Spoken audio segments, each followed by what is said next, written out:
Hey, before we get into this video, if you like content like this, be sure to like, comment, subscribe so I can keep the content going and it can reach other people who may find this interesting as well.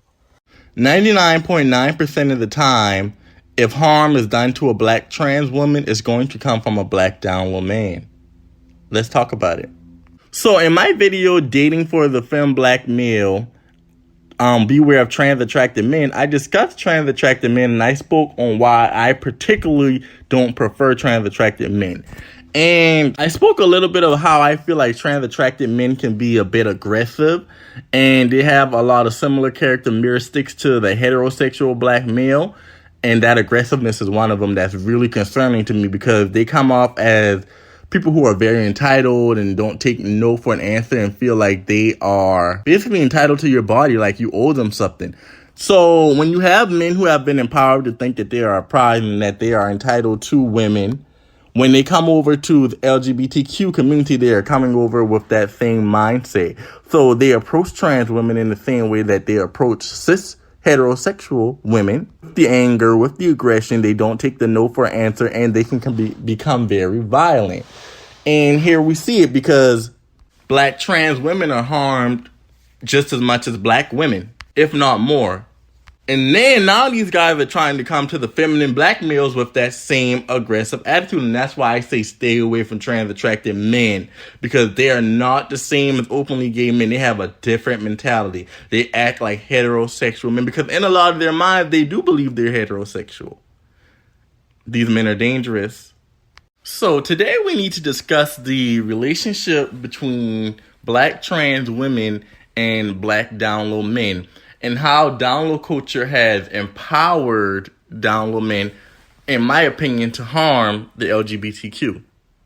So the Fulton County Medical Examiner identified the woman who was found toe-tagged at City Park Apartments on Fairborn Road in Atlanta Tuesday morning, April 11th. Atlanta police responded to a person down call at 415 Fairborn Avenue Southwest around 4:20 a.m. Upon arrival, officers say they found 37-year-old transgender woman Ashley Burton dead from an apparent gunshot wound inside the second-floor breezeway of City Park Apartments. Ashley Burton's cousin, Ivy Carter, told 11 Alive that whoever killed her took her phone after the deadly shooting. According to the cousin, transgender Ashley Burton moved to Atlanta to better herself and continue her career as a hairstylist and makeup artist. Burton grew up in South Carolina along with her cousin Ivy Carter.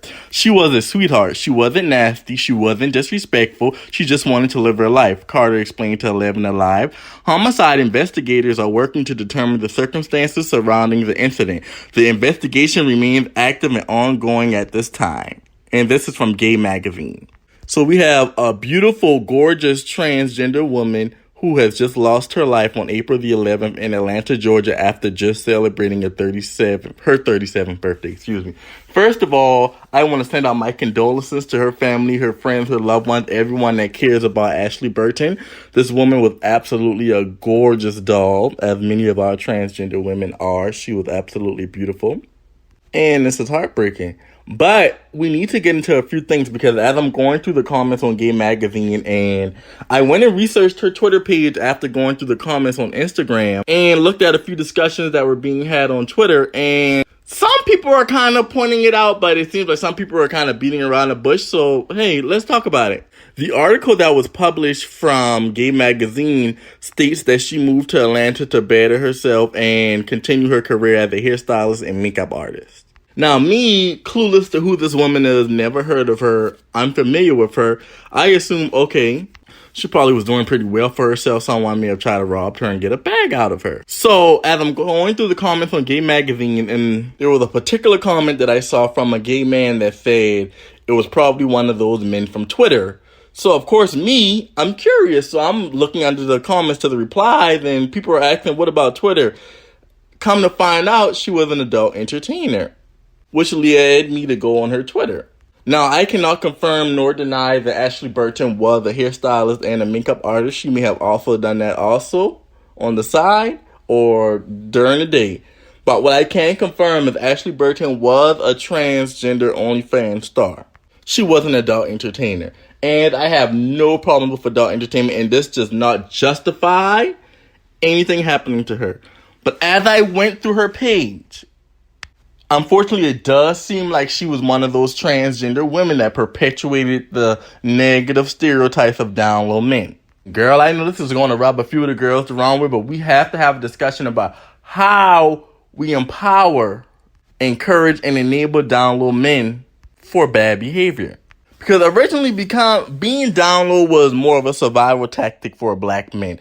They were in an environment and in a culture where they were not able to thrive and successfully be themselves as fully, openly gay men. So some of them decided to keep it private. Let's be very clear. The down low was never supposed to be a good thing and a positive thing. So the fact that in 2023, so many men take pride in actually being down low brothers, and the LGBTQ community hasn't done a good job of letting these men know that they are not a prize, because if you look at our adult entertainment, there's so much perpetuation of down low culture. You have gay men, sleeping with the DL barber. Oh, my DL neighbor this, my DL homeboy this, the DL man from the gym this. You have trans women, and I'm going to have to speak on Ashley Burton personally, because as I went through her Twitter, and RIP to her again, it was a lot of, straight men love me, DL men this, when you top the DL man. She was having sex with a lot of down low men. It was a lot of men wearing masks, a lot of men covering their faces, the whole anonymity of it all, right? So then it poses the question, was she harmed by one of these down low men? Was it a thing where they had an encounter with her and decided they did not want to go on her OnlyFans? Was it a thing where they decided they did not want to be recorded, or they had a hookup with her and then got scared that maybe she would expose them? You know, we've seen that with the Deron Robinson case, how he came back and harmed them. Now, some details to remember from the article is that whoever did this to her did take her phone as well. So obviously there was some evidence in the phone that they did not want to be found. So now there are articles going around, and a particular article that states that 65% of trans women that are, unalived are black. So that brings us to the question, who is unaliving the 65% of the black trans women? And 99.9% of the time is going to be a black down low man. 99.9% of the time, the harm caused to black trans women is going to come from black down low men. Do we get that? 99.9% of the time, the harm that's coming to black gay men come from down low men also. So here's the question. What are we going to do about down low men as the LGBTQ community? Because it's counterproductive for a couple hundred of the girls to say we need to leave down low men alone, but the rest of the community is still engaging with them, still sleeping with them, still doing OnlyFans with them. My thing is, if a man is not man enough to show his face on the camera, why are y'all even... I ain't even gonna go there. I just feel like we reward these men for being cowards. First of all, me going through her page, like almost every guy she was doing videos with was obviously down low because they all had on masks. So, unfortunately, man, she was perpetuating the down low culture. And by perpetuating the down low culture, it is empowering and enabling down low men to believe that they are some type of pride and that they are better and that they are worthy and that they deserve certain things from LGBTQ. And in response to that, when the girls say, no, I don't want down low men, or when the girls say, well, no, if you're down low, you need to bring me something to the table, or however the girls choose to interact with the down low men, if it's not beneficial to them, they get angry. I've already told y'all that when down low men come over here, that they're coming to take. They have no intentions on giving you anything. And again, I'm trying so hard not to seem judgmental, but we have to really discuss these things because this was a 37-year-old trans woman.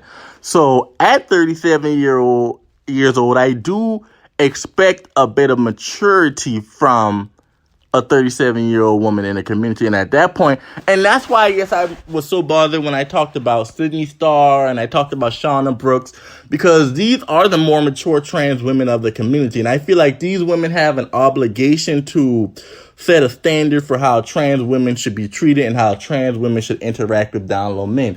And for you to be 37 years old and still basically celebrating and down low men because your whole OnlyFans was themed at trans women sleeping with straight down low men, I think it's completely unprogressive.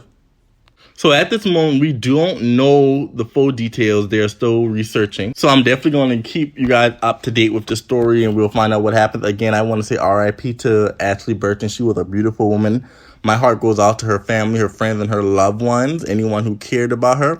And my message to all trans women is please be safe and use your discretion if you are choosing to deal with Downlow Men. The state of which our community is in, and with the stats showing that most black trans women don't make it past the age of 35 because they're typically harmed, I don't think any trans women should be sleeping with Downlow Men at all, if you ask me. I don't get to tell the girls what to do, but I can speak for me as an effeminate black gay man. And remember, I did a video about beware of trans attracted men. And if you haven't seen that video, I would like you to go watch that video because I kind of broke down the characteristics and the personality traits of a lot of these trans attracted males. I just wanted to present this story to you guys just to keep you up to date with what's going on. When I get more information, you all will get more information. Please be safe and use your discretion when it comes to Downlow Men. I would not recommend Downlow Men to anyone. I cannot tell anyone what to do. But at this point, I genuinely do not think that they are worth it. Like, comment, subscribe. We'll talk later.